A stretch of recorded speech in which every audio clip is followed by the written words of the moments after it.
U.S. budget gap soars to $1.7 trillion, the largest outside of the COVID era. Treasury yields are little change after 10 years slips back below 5%. And as Israel-Hamas war rages, global finance chief in Saudi sounds gloomy. Note. These are the top 3 headlines in this week's weekly business brief. First up, U.S. wraps up fiscal year with a budget deficit nearly $1.7 trillion. According to Reuters, the U.S. government on Friday posted a $1.695 trillion budget deficit in fiscal 2023, a 23% jump from the prior year as revenues fell and outlays for Social Security, Medicare, and record high interest costs on the federal debt rose. The Treasury Department said the deficit was the largest since the COVID-fueled $2.78 trillion gap in 2021. It marks a major return to ballooning deficits after back-to-back declines during the President Joe Biden's first 2 years in office. The deficit comes as Biden is asking Congress for $100 billion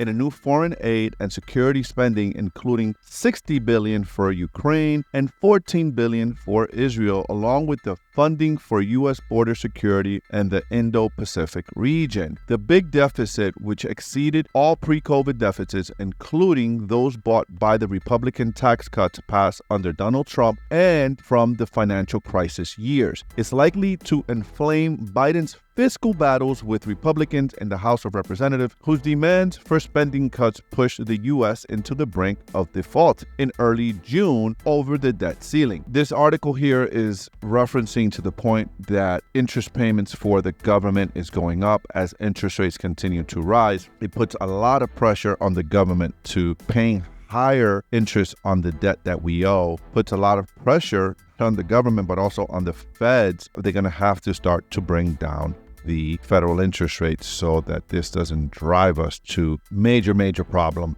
that we might not be able to get out of. Next up, U.S. Treasury yields were steady, though they remained near 16-year highs. Also from CNBC, at around 7:47 a.m. Eastern, yield benchmark of 10-year Treasury note was up around 1 basis point at 4.85, while the yield on the 30-year Treasury bond climbed less than 1 basis point to 4.99. Yields move inversely to prices. A 10-year climbed above 5% on Monday, having crossed a symbolic threshold last week for the first time since 2007, guys. We haven't seen interest rates this high since 2007. The Feds having pushed the interest rates to where they are is creating all of this volatility in the bond market. Lastly, Israel-Hamas war could affect the world economy and worsen global trade tensions, according to Reuters. Wall Street's top financier struck a pessimistic tone about the global economy at the flagship gathering at Saudi Arabia aimed to deal brokering as a violent conflict between Israel and Hamas that has killed